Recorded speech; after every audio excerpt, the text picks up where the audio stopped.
Good afternoon, everyone. Thank you so much for joining us. This was originally a live event, but for various reasons, it's now a virtual event. So we appreciate your flexibility as we pivot, which is a much overworked word at the moment, given what can happen. And I think all bookstores with author event calendars have to be prepared to make switches as things move around, either with books or with authors. But anyway, we're delighted today to be talking to Mary Anna Evans, wave Mary Anna, and her new series start, The Physicist's Daughter. It's Physicists, plural, daughter. And joining us very for... important apostrophe. What's that? It's a very important apostrophe. It is. Yep, I was trying to make sure that that's got out there. And joining us to talk to Mary Anna is Donis Casey, another Poison Pen Press author with whom we have spent many happy hours and who lives here in the Metro Phoenix area. So ladies, it's been a while. How long has it been, Mary Anna, since your last Fay Longchamp, which was the final book, at least for the moment, in that series? Yeah, it's been almost 2 years. Definitely, I didn't have a book in 2021. So the last one came out in 2020, I think the fall. So it was a little bit of a gap because I had to get my arms around this new story and this new character and make sure I did justice to them. Well, you took Faye and Joe and their children and various mysteries they resolved over a really long story arc. It's been wonderful. What did we end up with? Was it 15 or 13? 13 okay. Books. You know, I've had people, emails and in person, people are going, or is Faye gone? And I'm going, no, Faye is in a good place. She's running her business, raising her children, enjoying Joe's company, and I'm giving her a break from dead bodies, but that doesn't mean she won't ever come back.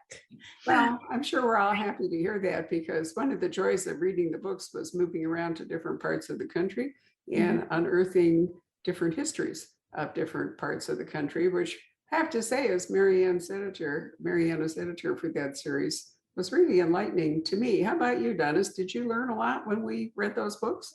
It was really interesting. Of course, that's my part of the world as well. And so it was really interesting to see all of her going to all of these places that I had been to in Alabama and Mississippi and Louisiana and Florida and everything. And also all of the history that was, I really enjoyed the Mounds ones, the ones about the Indian digs and those sort of things. So yeah, your books, well, as a matter of fact, that's the way I felt about this one too, about New Orleans. Yeah. Yeah. Go down to New Orleans a lot when I was a kid. And it was just really nice to go back, as a matter of fact. So they had at least one book, 1944 that was set in New Orleans, right? Sorry. So I'm gonna butt up and let Donis talk to you here, but I just wanted to say that we are revisiting New Orleans in a different time than we did with Faye, because Faye's visits there were more contemporary, but we're actually back into the Second World War. And for those of you who've been paying attention, there's a whole like subgenre of women's stories set in the Second World War that has blossomed up over the last couple of years. I'm sure, Mary Anna, that you've noticed that, how many of them there are. And everybody's trying to find stories that haven't been told. A friend of mine, Julia Bryan Thomas, has a book coming out this month that's set related to the island of Guernsey during World War II. She does. We're going to be talking to her. And with it is a book by another author whose name I'm totally blanking out on, but her book is set in Oak Ridge, Tennessee, also relating to the war. And I lived there, and it was a very strange place to go to in the 1960s because the war was over, but tourism and so forth hadn't really begun. And so it was in a little bit in a state of suspended animation. But anyway, that's a story for another time. So Donis, over to you to talk to Mary Anna. Yeah, well, I thought this book was just absolutely fascinating. And I wanted to ask you about, because, you know, I write, everything that I've written thus far has been historical. And this is a pivot for you to write a historical like this. And I just wondered first of all, what made you think you wanted to start writing something like this? And what was it about this particular story that caught your fancy in the first place? Oh, well, I've got like 3 different stories that fits that question. You know, one of them dialing back more than 20 years now. I got my current agent a few years before we sold Artifacts. I had another book that didn't sell, and we had a few years of conversation about what I might write. And I was very interested in writing historicals. And at that time, and I'm sure she was right, it's her business to know the market. She said, I really can't sell a historical. They're not really very popular right now. So one reason for the switch is that I can sell one now, and so I've always wanted to do it. And so there was that. And then, but having that story in mind, if you think about the Faye Longchamp books, it was my way to write present day novels, but still write historicals, because there was always a historical backstory, or there were always historical documents that would intrude into the narrative. And so I got to indulge my love of historical research, but still have a present day character. And so it was kind of a natural progression.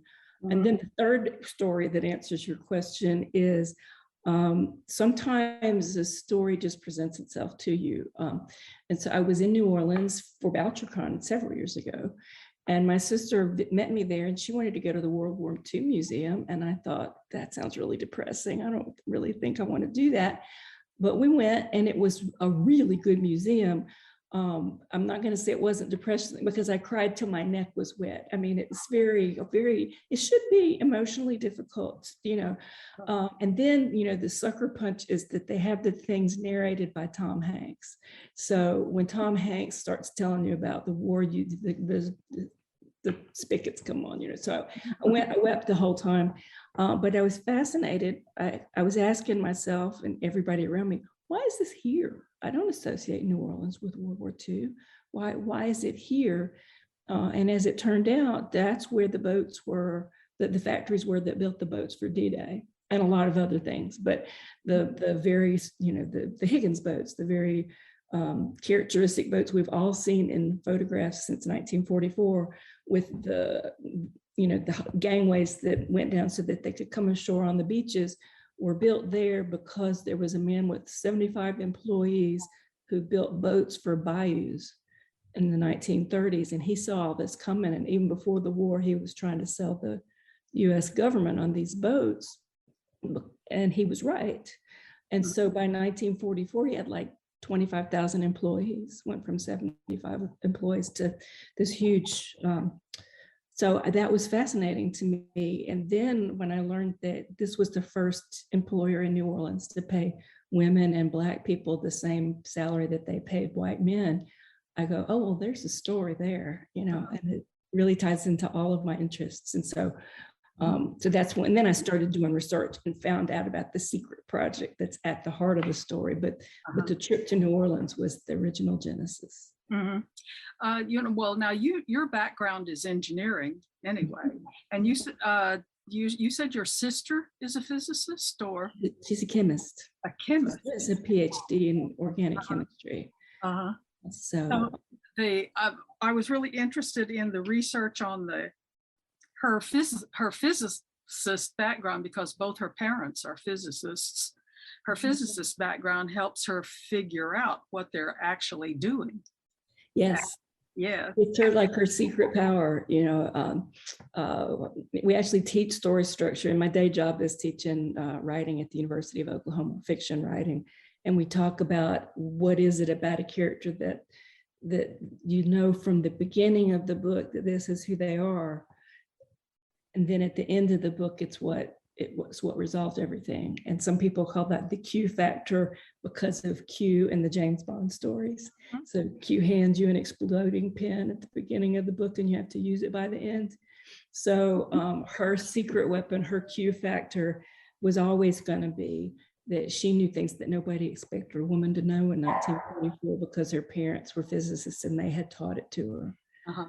So that's her superpower. The research must have been in something. Doing all of that research. It was very interesting though, because and I can't talk too much about the secret project at that factory because it's the heart of the book. Right. So I'll just say that I was corresponding with one of the historians at the the World War II museum about this factory where Justine works, and about a secret project that this historian had been researching. And we know very little about it because these women carried it to their graves. They were told at the time, we'll shoot you if you tell people about this. They didn't tell them what they were doing. They just told them they couldn't tell anybody about it. And so it was declassified in the ensuing decades, but nobody told them. And so a lot of it did go with the women and some men, but mostly women, to their grave. But some people told a few things. There were a few newspaper articles at the time, and we have pictures of the women covered with carbon dust. They called it the carbon division. They called them the carbonites. We know these things. And so I was able to learn everything we know about it and then fill in the gaps because I was writing fiction. That was really interesting. So, being a scientist, I always want to make sure my fiction does fit in those holes. I mean, I'm not. And so, but the coolest thing about the research is I learned about the Carbon Project. I learned a few things that we know about the Carbon Project. And I got on Google and I pulled up the blueprints for the super top secret, we will shoot you project from 1944. It's online now. Oh, how interesting. So, then I drag back my engineering education and I can somewhat semi-read these blueprints. And so it really helped me describe what they were doing, even though we don't officially know. I described what was in the blueprint. So I'm pretty sure that that's what it looked like. Yeah. Well, I was kind of interested in, I wrote, my books are set around the World War I. And I wrote 2 or 3 books that were having to do with World War I, and wrote one about espionage and about sabotage in a plant. And I was really interested because when I was doing my research, I was really interested to see that there was a lot of, around World War I, a lot of espionage that took place around the Gulf area. And that the Germans would put people ashore, just like in your book. They during World War I, they'd put people ashore from submarines. Which one of your books was that? Because I haven't read that one. It's All Men, All Men Fear Me, All Men Fear Me. There was as a matter of fact, in Galveston during World War I, there was a big, at a shipyard in Galveston, there was a large explosion in a ship that they thought was done by a saboteur as well. So I was really interested too to see, she also gets an idea that things keep going wrong in this plant. And she kind of gets the idea that there might be somebody there making things go wrong in this plant. And I thought that was really interesting too. I don't want to give things away. I don't know how much to say. I don't want to give anything away, but it was really interesting. Well, it goes back to her superpower, and that nobody, people make mistakes because they don't expect her to understand what's going on. She's just a 21-year-old girl. And they don't expect her to know the physics, and they don't expect her to know how to weld, and thus how to recognize when something wasn't accidentally broken. So it's, that's not too much of a spoiler because it comes out in the first chapters, that she sees that somebody's around there. I thought the whole book was, in the end, it was a thriller, really, because when I occasionally teach writing classes as well about plotting. And one thing I tell people is with pacing is as you get toward the end of the book and things, your little sections and chapters get shorter and your sentences get shorter and you really pick up the pace. And I thought the same thing as I was getting toward the end of your book. And I thought, well, this woman, and knows how to write. Because as I said, it was getting down toward the end and my heart was pounding, and I thought, oh wow. That's good to hear. That was really great. It was really wonderfully done, the way that you made it go. I think that somebody told me one time that when you're reading a book and you just get so lost in it, you're there. You think you're there, and it's really happening, and you forget you're reading. That's when you know you've got a really good book. And I got that feeling when I was reading your book too, that you get invested in these people. They're like real people. You have some really good characters in there too. I really love the character of Georgette, who's a friend of Justine, who's the main character, the physicist's daughter. And Georgette is her friend from the bayou who comes to work at the plant as well. And I loved how she may have been from out in the boonies, and she may have been unsophisticated and uneducated, but she is no dummy. She knows the things that Justine doesn't. Yeah, I love that. Yeah, I thought you just really had some really great characters. Oh, cool. Well. You're talking about the thriller thing. I think Barbara and I have had this conversation where, there are different structures to mysteries, and there's the traditional golden age where all of the clues get laid out and then everything's resolved in the parlor, with the detective, and it's a very quiet ending. And then there's what you and I tend to do, which is you spend 3/4 of the way on the book pushing the rock up the hill, right, and then all heck breaks loose, and it turns into a thriller. You've been writing a mystery, you've laid the clues. It is a mystery, but the climax is very thriller-like.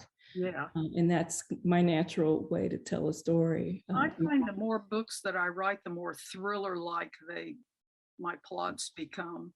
Yeah, less, much less traditional mystery-like and more thriller-like. I'm more interested in the situations and how the characters handle them than I am in whodunit, basically. In some ways, I don't neither of you has an official sleuth. It makes a difference if your lead character is a policeman or a lawyer or somebody. That's one thing. But since you have people working the investigations in your books that are not official, then I think there is more of a tendency to make it a thriller, more of a contest between that person and the bad guy. But you can do what Mariana does, and what you do is you can lay clues as though it were more a traditional mystery, but the dynamic of how it's going to end becomes more thrillerish. I agree, and I think I like it that way. I like it that way.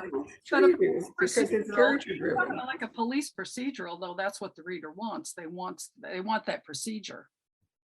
So the plot becomes, or the mystery solving becomes more important, I think. Well, and part of it is too that the procedure can actually inhibit the solving of the mystery. I mean, if you look at a lot of police procedurals, part of the battle is against the department and its rules and the procedure itself. And the detective oftentimes has to go rogue, so to speak. It's not just Harry Bosch. There are a bunch of detectives like that where that ends up. I also think that the influence of long form television has begun to be felt more in the structure of books. Have either of you noticed that? That's a very interesting thought. Yeah. I wonder if that actually kind of sounds like a good thing, because it may make readers more patient. I don't know. Well, and I have watching a lot of the long form that we're seeing now with like 8 episodes instead of 22 or whatever a season used to be, or multiple years. And there were a couple of very popular series that I actually didn't watch, but heard a lot of the talk about, which was Game of Thrones and Lost, where they talked about how the ending was disappointing. And I think there's a lot to be thought about when you're planning any kind of a narrative, that some people are very good at throwing the balls up in the air. And I think in those cases and they were able to throw them up in the air for years and years, but in the end, they weren't able to catch them.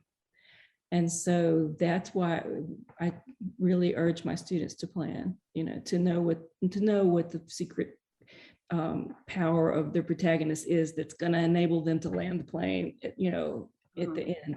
I think that's easier to do in 8 episodes than in 8 years. Yeah. I don't disagree with that. I think there's also in some of them, I won't name the one that I've had this thought about recently. It's too complicated. There's one too many storylines to be followed in order to keep the momentum going and so forth. And so, you worry about padding in books, is there too much middle? But I think that sometimes there's too much middle in the television things, but nonetheless, most of them do end with some kind of a big climax, and that relates to the structure that we're talking about. I wanted to say, Mariana, that Bletchley Park comes to mind in the sense that those people who worked there, both the men and the women, but a lot of it was women, didn't talk about, they were sworn to secrecy, and many of them died without ever revealing, or some of them may still be alive, that they were engaged in this project. And then I look at the coverage for the current war in the Ukraine, and I think that the kind of secrecy that Oak Ridge and Los Alamos had, or the kind of secrecy that you're talking about in your plant, where you could get people who were not armed with cell phones and didn't have a digital platform to actually all agree, to keep a project secret, seems to me impossible today. Threatening to shoot them probably helped. Right. Yeah. Yeah, but they didn't have an instrument handy. Cell phones have, there was a really interesting example of that, not in the thriller world, but there was an operation in train at the Mayo Clinic, and one of the surgeons was so surprised by what he found on the patient's body that he photographed it. He put it on his cell phone and sent it around or something. And, seriously. And I thought, okay, that would never have happened, before. Of course, why we had a cell phone with him at all in the OR is a huge question. Yeah. But aside from that temptation, that moment of saying, look, here's something, that I can reveal, that will either shock or surprise people or click, or maybe I'm just thinking I'm sharing it as a joke or whatever.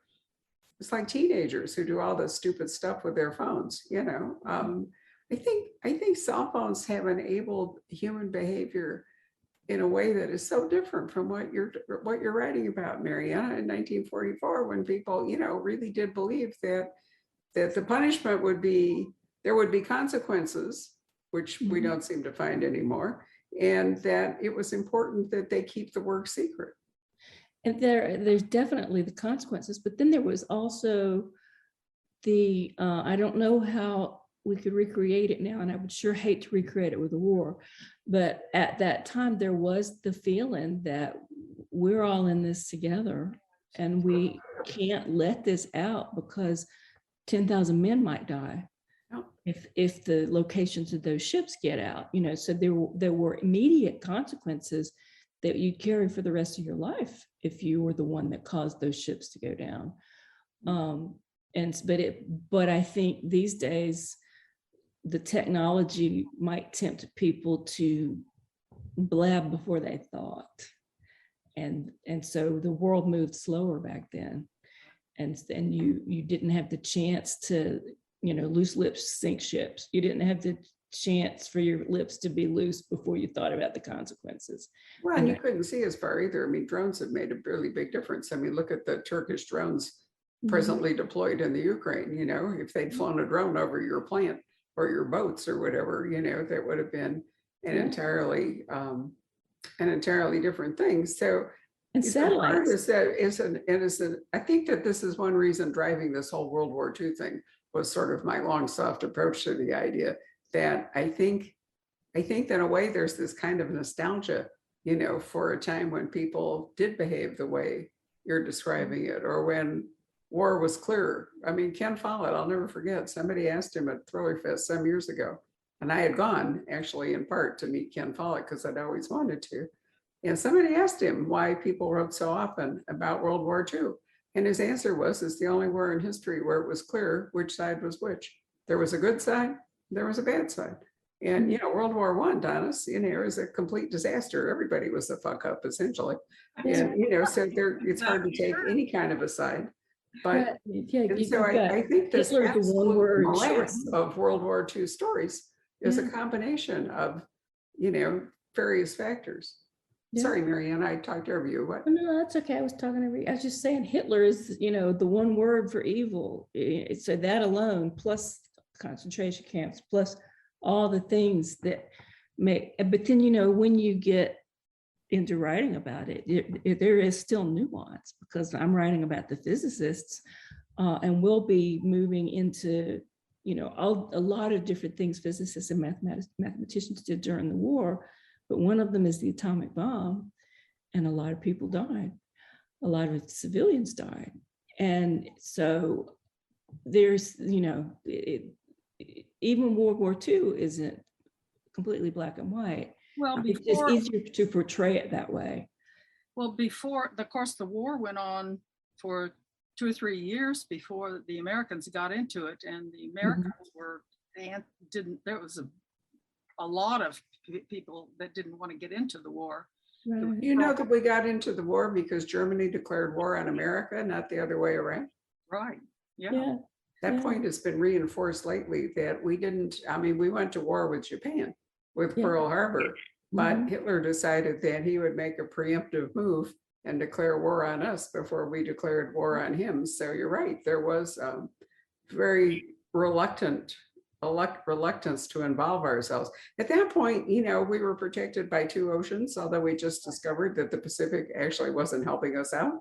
And so there was a thought, we didn't really have to involve ourselves in it. But that died away, and we see the same debate going on at the moment about the Ukraine. Should we step in? Should we not? Personally, I think we're right back in 1938 with Munich and Chamberlain and Hitler, and anybody who doesn't think that that's the case really ought to be reviewing history. It never goes well when this kind of thing happens.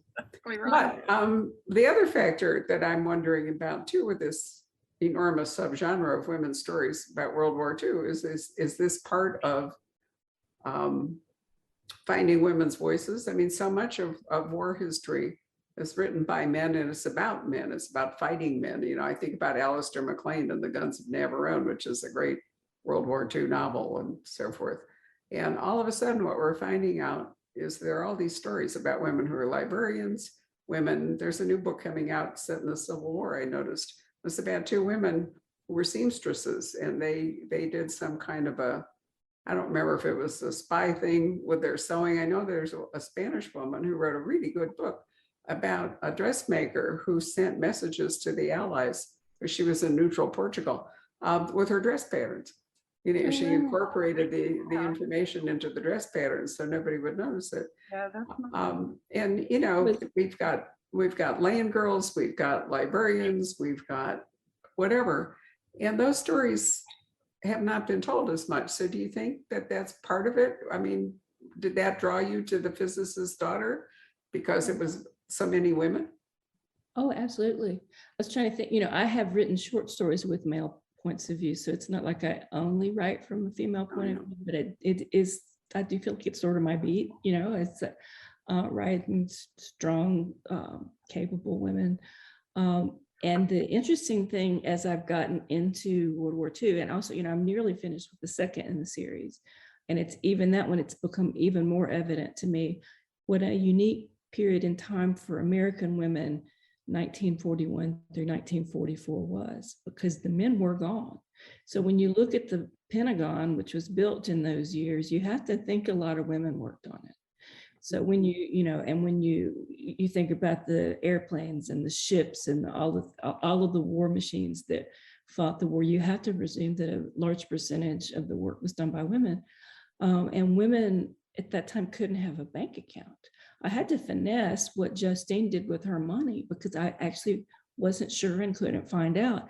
I think they probably had a credit union at the factory, but I don't know whether she would have kept the money under her mattress because she couldn't have a bank account. And so I read about some of the codebreaker women. I knew the American equivalents of Bletchley Park, and I've known some women of that era And there's a certain amount of pride in what they did in those years, and bitterness over being crammed back into the house afterwards. Some people went home and they were fine and they were happy, and some women really never adjusted. Post-Bletchley, I mean, there was a TV series written about that. I can't remember what it was called, but about, they couldn't stand being retired into civilian life and found, something to investigate. But I think it was very hard. I mean, in Britain, there was something, I can't remember names anymore of anything, but anyway, a very good book to the effect that women were not allowed to join the RAF, for example. They couldn't actually be fighter pilots, but they were allowed to ferry planes from one airfield to another for the RAF. So they were able to fly. They just weren't allowed into combat, presumably, unless some German plane, came back. Read a reason. And it was true in America too, that, there were women who were able to do things around airplanes, but generally not actually fly combat missions. Right, and like we had waves and WACs, and I'm going to get this backward, but I believe the waves were not allowed to be shipped overseas, but the WACs were, or vice versa. So there were arbitrary rules put on women because they didn't know what to do with them. They needed them and they didn't know how to use them. And they didn't necessarily, I don't know that they were grateful enough, And so I really believe that those 4 years had a lot to do with the women's movement of the 60s. I think these are the daughters of those women that never adjusted to coming home. And some of the women themselves, though, they were older, but they were involved in the women's movement. You did in this book, they were certainly aware, your characters were certainly aware of the way that they were treated. I mean, you certainly did bring that up about the because someone like Justine couldn't look forward to having a man come home to take care of her. So what was she going to do when her salary was cut in half? Because the men were home, and there was a lot of pressure. I think the federal government eliminated a lot of jobs that women were working for the specific reason that the men were home and they needed jobs. Mm-hmm. Well, that's true, because women filled so many manufacturing and other jobs that men had traditionally done while they were out fighting. It happened in Britain as well. Yeah. I mean, one of the reasons the whole country house thing fell apart after World War I is that so many women actually left domestic service to do war jobs, and then they didn't want to go back, to working in that environment. So both those wars accelerated a tremendous amount of change in the 20th century, particularly for the roles of women. And I think you're right that we're still seeing it in point of fact. Oh, absolutely. Yeah. And people of color too. Oh, right? Yeah, because they there was a big migration, I mean, Detroit in particular brought many people of color up from the South to work in the plants in Detroit, while the people who had been working in the plants went overseas. So, I mean, I shouldn't have said just women. There was a whole... it's just really mixed up society. Yeah. Well, the Black Death did that. I was doing an historical novel conversation with somebody last week, and we were talking about that the Black Death wiped out, I'm trying to remember, somewhere between a third and a half of the population of Europe. Yeah. That much. And so, all of a sudden it broke the whole concept of serfdom, because there was such a huge labor shortage that people that people who would have led a life of servitude on the land suddenly were able to move up to real wages and independence, and started guilds, and moved to cities and took up crafts and all. But it was all because there's a woman named Susanna Gregory who writes historical novels in England set at the university in Cambridge. And part of her thesis is there was a constant war between Cambridge and Oxford for students, because there were so few students that were actually still alive.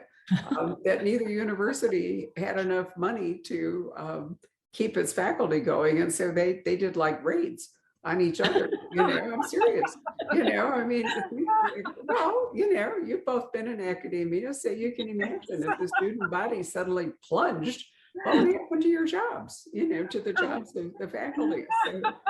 So, unfortunately, sometimes it takes some kind of enormous scale tragedy, something that kills an enormous number of people, to affect social, economic, and social change.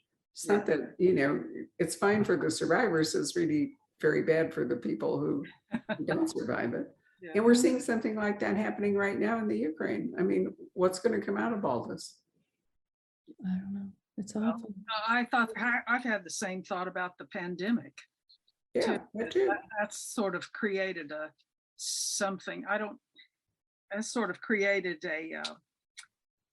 some sort of social change too. And thus far, it hasn't been very good, whatever. Well, it depopulated a lot of cities and moved people into places, remote working and remote living and so forth. And then a lot of those people are finding it doesn't really work very well for them. So they're moving back. But it's had a terrible effect on the real estate market right here in Scottsdale. As you know, you can, I think for a while in the spring, there was something like one bedroom apartment for rent anywhere in Scottsdale because of the incredible, migration of people from other parts of the country. And some of whom may be going home, some of whom may not. Now we have remote working. What's that going to do to tech hubs? What's that going to do to Midtown Manhattan, where all those little businesses depended on office workers to show up for lunch or, get their shoes shined or get their hair cut or whatever it is. And now they're working at home in Poughkeepsie or somewhere, or, up on the Hudson, and they're not coming into the city. So what happens? I mean, the economic dislocation is tremendous. Yeah. It's interesting to see history in action. It's not always comfortable to see history in action. That's that Chinese saying that you live in interesting times. Yeah, that's a curse. That you live in interesting times. Maybe the answer is that they're all interesting. It's hard to live through a period of change when you don't know how it's going to come out. Exactly. Writing about World War II has a certain comfort zone in that you know how it came out. Yeah, it worked out well. Yeah. Anyway, it had a lot of pluses and minuses, but at the end, somebody won and somebody lost. But it's really difficult. Think about the Regency period. It was 20 years that they were at war with France. France and Britain were at war with each other. Nobody knew how it came out till Waterloo. I mean, it was a long, long time. Right. So it must have been really uncomfortable to be living in that 20-year period on both sides of the channel when you didn't know who was ultimately going to win. Yeah. And that's what we're looking at right now, all over again. Yeah, absolutely. Well, Mariana, this is going to be a series now, right? It is. It is. I'm nearly finished with the sequel, which is called The Traitor Beside Her. And I'm sending Justine to work with the code breakers in Washington, D.C., which again were largely women, not all, but a lot of women. So I sent her there to find, they know that there's a traitor in one of the departments that meets, it's one room of very brilliant, eccentric, unusual people. And one of them, they have evidence. One of them is spilling secrets. And so she's undercover and Georgia is with her. And their job is to find out who the person is, because until they find it out, they can't send anything important to any of these very valuable people. They're all very valuable people. And so it's like a bottleneck in information flow that she's there to fix. So that you did mention that Georgette. Yeah, Georgette goes to. Yeah. So do you have an arc in mind? Do you intend to go are you just intend to go forward with Justine until? I have ideas for this book and the next two. And I want to take her to Los Alamos, and I want to take her to Oak Ridge. And I want to do that during the period leading up to, I want her to be at Los Alamos for the Trinity blast. And I want her to be at Oak Ridge when Hiroshima goes up. And that's where I'm going to delve some into the moral implications of those things. It ended a terrible war, but you can't ignore the people who suffered. And it's going to knock her on her butt, frankly, when she realizes what really, she didn't think a lot of the physicists didn't think they'd do it. They thought that we would reveal that we had this world killer bomb and that the war would be over and we'd all sit down and work things out. They didn't think they'd drop it. And so, so I'm going to take her through this period of time when we do drop it. And then I don't have, well, I have one more idea. The mid 20th century was just one technological victory after another that she can be on the front lines for. And the obvious thing after the war shuts down is the beginning of NASA. And when we brought all the Nazis over to work in NASA and pretended like they hadn't been Nazis. So I want to do something with that. And then I don't know, but there's definitely enough mid-century science to keep me busy for a long time. I would think about computers and Well, the whole thing with Werner von Braun and his ilk was very controversial. Bringing them over after the war was ended. Mariana, you should really read Joseph Cannon's marvelous book, Los Alamos, and maybe watch an episode of Foyle's War, because one of the things I think you have to allow for is that when people have worked that hard on a project that is so revolutionary, it's really hard for them not to want to test it to see if it works. Yep. There's that tunnel vision of we've worked so hard, we can't think about the consequences. We just need to go. You can't put the genie back in the bottle, kind of a thing. But both of those, both the Foyle's War episode, I think, and Joseph Cannon's book, really make you aware of that. That if you have this many really brilliant people pressured so hard, to create something, then the idea that they could just leave it. Is very, very difficult. And there were terrible consequences just from testing, not just from dropping the bomb on Japan. And I have been to both Hiroshima, actually more than once, and Nagasaki. And one of the things I learned, which I would never have thought about, was that the human death toll was very high in both cities, but Nagasaki was hardly touched by the bomb itself. And the reason is that it was built in a long series of valleys with mountains and so forth. And so the force of the blast was diffused, whereas Hiroshima, it was just like a pancake. And so when the bomb came, it just leveled everything. But in Nagasaki, there's still all the, old Japanese buildings and temples and everything. None of that was really touched by the bomb. So the physics of the bomb drops in those two different cities was very different.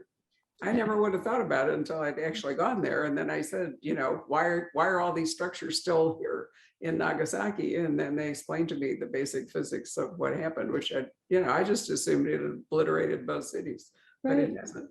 Yeah. And I've never been, maybe I'll get a chance to go before I get to that book, because that's a couple of books out. But yeah, it's the business about having all the brilliant people at Los Alamos is really interesting to me. Well, I'm already with the current book working on this, put all these brilliant people in a room, what happens? So at Los Alamos, you've got put all these brilliant people in a town and what happens?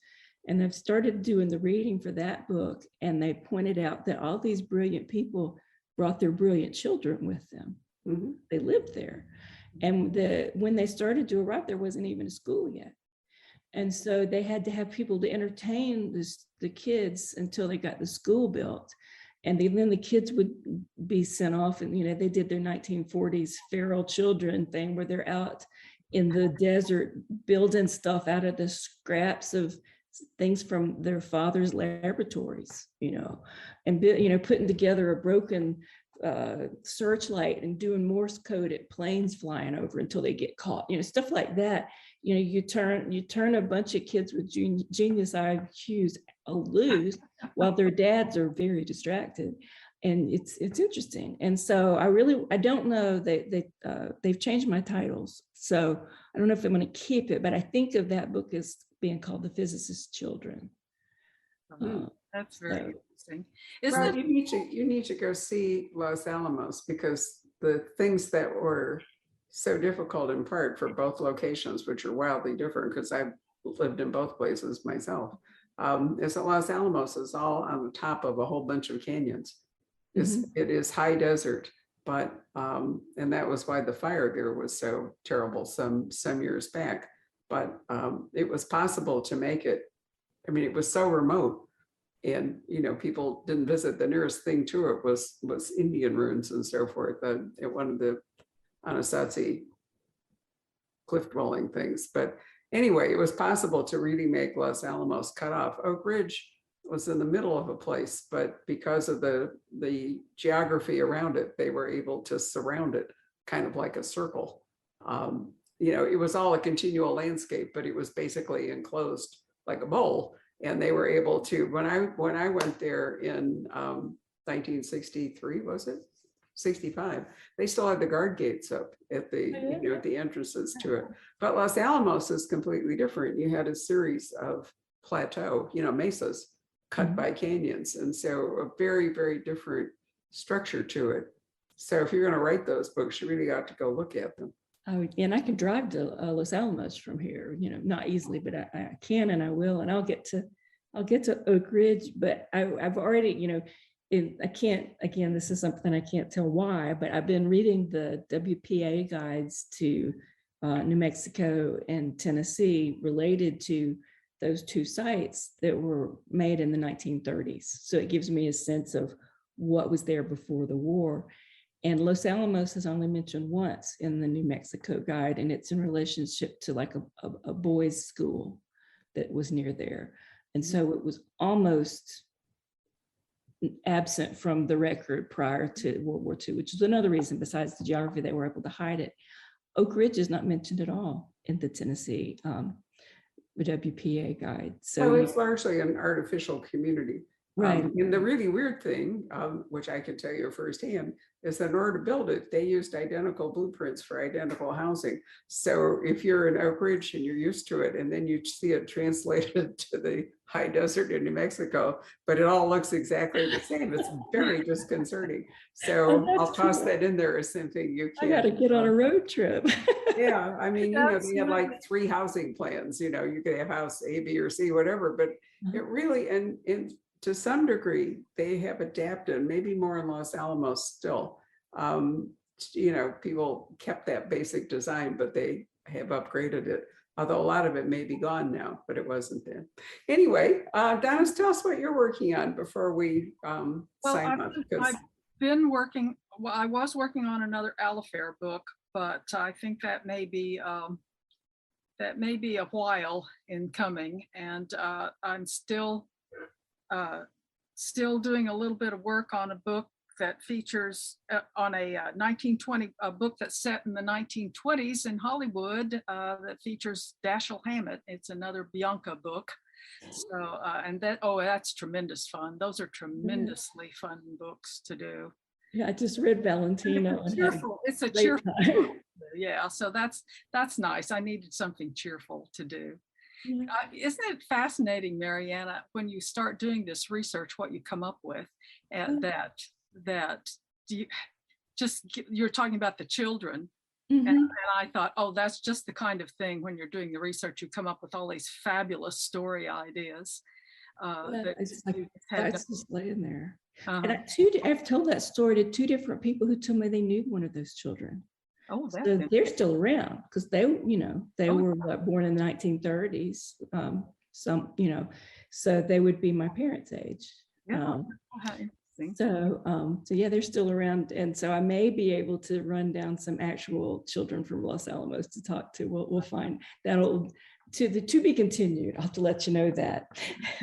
Wonderful. Well, here's Pat come to join us. Do we have any comments or questions? Yeah, actually, we do have a couple questions. So Susan Ketchum was interested in wanting to know which writers have influenced Donis and Marianne, and alternatively, what writers, living or dead, would they like to meet?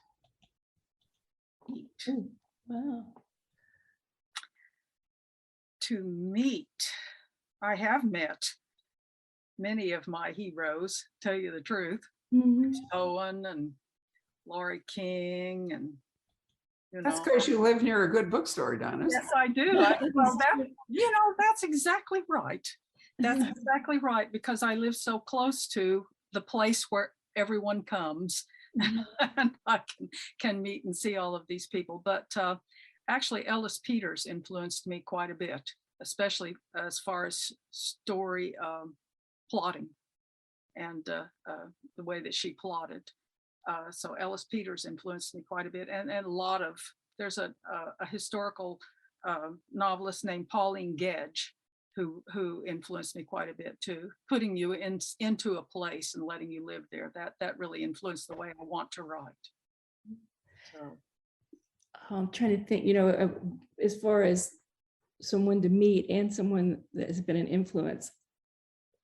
I'll have to think. The original person that I would say influenced my first book, my first Faye book, as I've said, I already had my agent and was discussing with her what my book would be, so she was a participant in the discussions about what artifacts would be. And I remember sending her about 100 pages, and she said, I want you to stop writing, buy 3 Nevada Bar books, read them, and then call me.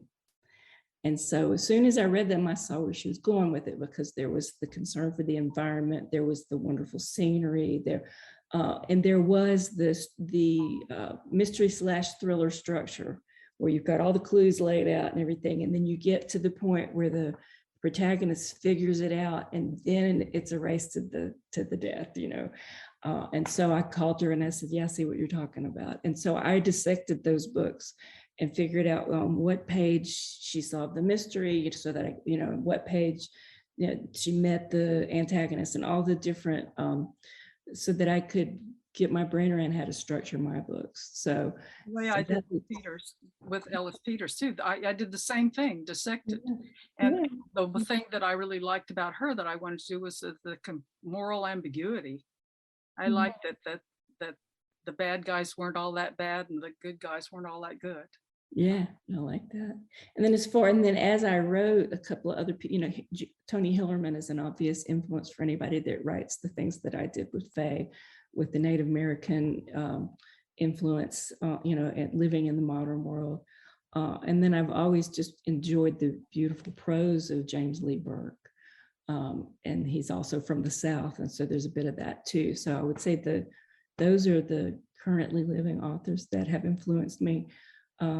I do academic research on the work of Agatha Christie, so I'm currently on a really deep dive of reading not just her novels, but some of the less commonly read stuff.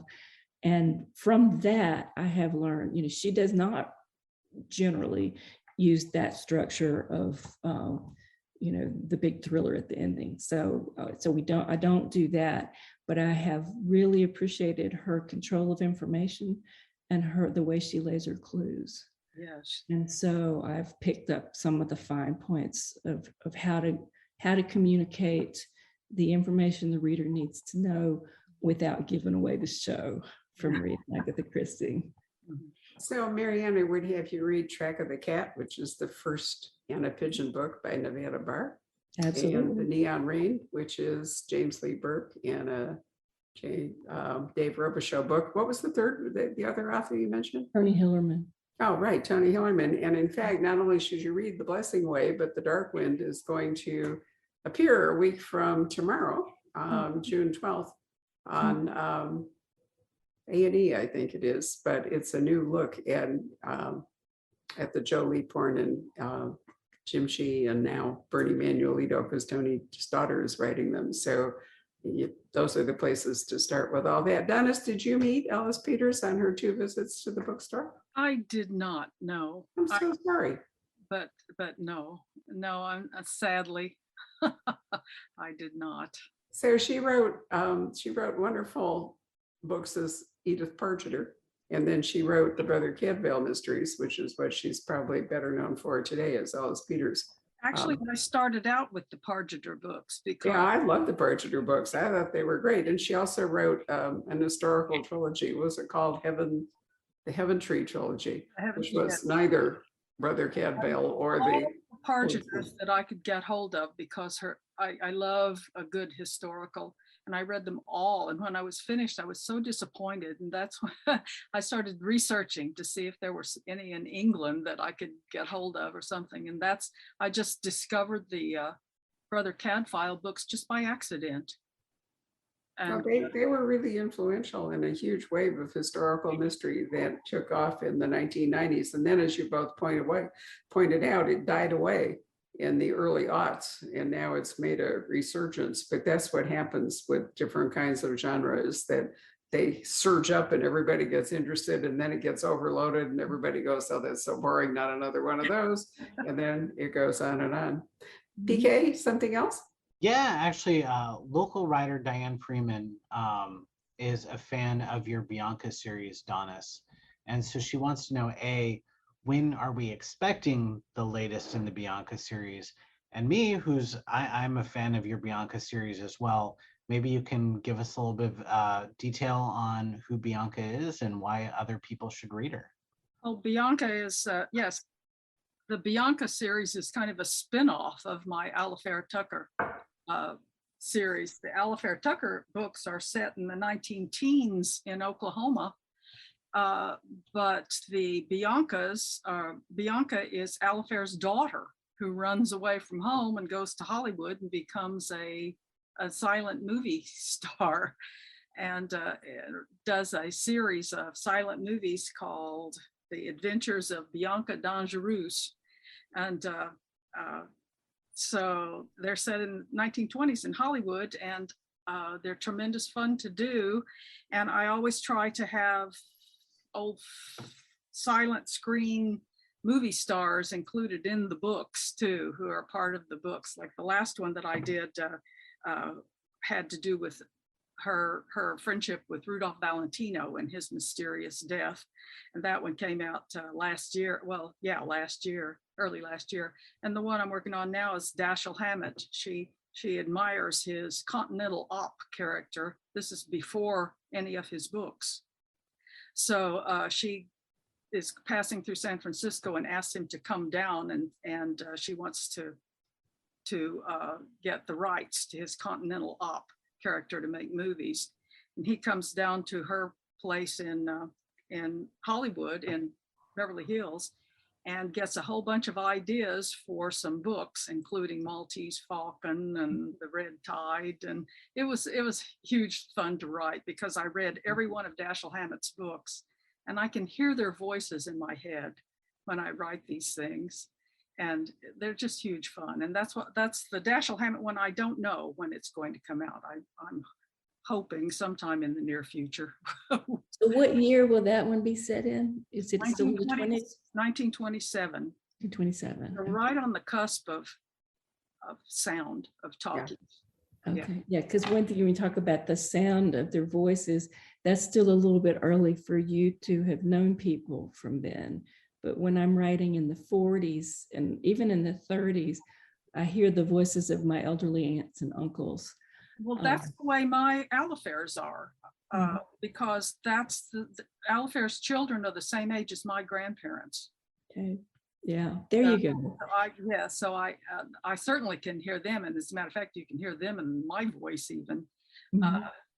But the 1920s, that's a totally different thing, because now I've moved out of Oklahoma now, and we're in the 20s, and what I hear is the early 1930s movies. I hear that's the way people, I hear that rat-a-tat sort of talking is what I definitely find myself hearing movies when I'm writing the 1940s dialogue. When I'm talking to people who will say they don't like Faulkner, and I'll say, well, I like Faulkner because I'm from Mississippi, and like As I Lay Dying, where you've got the family with the children. The children are the ages of my aunts and uncles. Right. So I can see how well he did the dialogue, because it makes me hear their voices. That's when I was reading your book, I could hear that New Orleans. Oh, good. Oh my gosh, I loved it so much. A little faux. Good to hear. No. I loved it. Yeah. You can really hear them. That's when you know, it's like I said, that's when you know you've got a good book, when you can hear it and see it, and you forget you're reading it. Yeah, and that's how I know. People say, how do you write your books? And I do a lot of reading. I call it reading for a living, at first. And I know it's time, I don't stop the reading for a living, because it goes on all the way through the writing of the book. But I know it's time to at least start putting words on the pages when I start hearing the dialogue. Right. and I don't want to miss it. I'm going, I need to write it down because they're talking to each other now. So yeah. I do too. Mhm. Anything else, Pam? Just once again, we've developed an international audience. Sophia Montero from Portugal wanted to wish you ladies a congratulations and a big hello. Oh, thank you. In Portugal, Sophia. So always need to see those international names coming through. It really is. That's the best thing about Zoom is that we've been able to reach people all over the world with these programs. Although I'm always impressed when people, because this is afternoon, so it's not yet the middle of the night in Portugal, but sometimes I'm amazed at how people will stay up all night, to listen to some of the later programs because it's so much later where they are. Or in the case of Australia, it's the next day where they are. And so they've had to get up at 4 a.m. or something. Anyway, it's been great. So Laurie Gentile is coming day after tomorrow. Laurie is coming. Actually, I can hold up her book because she and I are doing a conversation Monday at 5 o'clock. And I've been pushing the paperback because she won't be here to sign the hardcover until she's in the United States in October. So that'll be very nice. And by coincidence, this is a Poison Pen Press bonanza. Martin Edwards has a new book finally in his Lake District Mysteries called The Girl They All Forgot. This is, I think, number 8 in this series, which I have really loved and which I've edited all the way through. And I'm going to talk to him Tuesday at 1 o'clock, which is 9 o'clock in the UK. So we can all attest to the fact that it's time zones that are the hardest part of Zoom. Yeah, I was terrified I was going to sign on here at the wrong time. So I made notes to myself, set alarms. I had a conversation with 2 authors last week, which was not recorded, but something we wanted to do. And I realized that I had counted backwards instead of forwards. So they sent me where are you? And I'm thinking, well, it wasn't going to be until 5 o'clock. But of course, it was actually the other direction, 1 o'clock. So it can all go wrong. Anyway, thank you very much, ladies. It's always a treat to see both of you. We do have some swag that we can provide with Mariana's book, The Physicist's Daughter. I'm not sure what all it is, but we have bookmarks, I think, and possible other things. So anyway, order your copy and you'll see what you get. So bye, everybody. Thanks for joining us this afternoon. Good to see all of you. Marianne. Hello. We hope you're enjoying our programs and podcasts with authors. We'd like to expand them, and your help would be appreciated. Please make a donation at poisonedpenfoundation.org. 100% of the proceeds will go to help connect authors with readers in this difficult time. Thank you.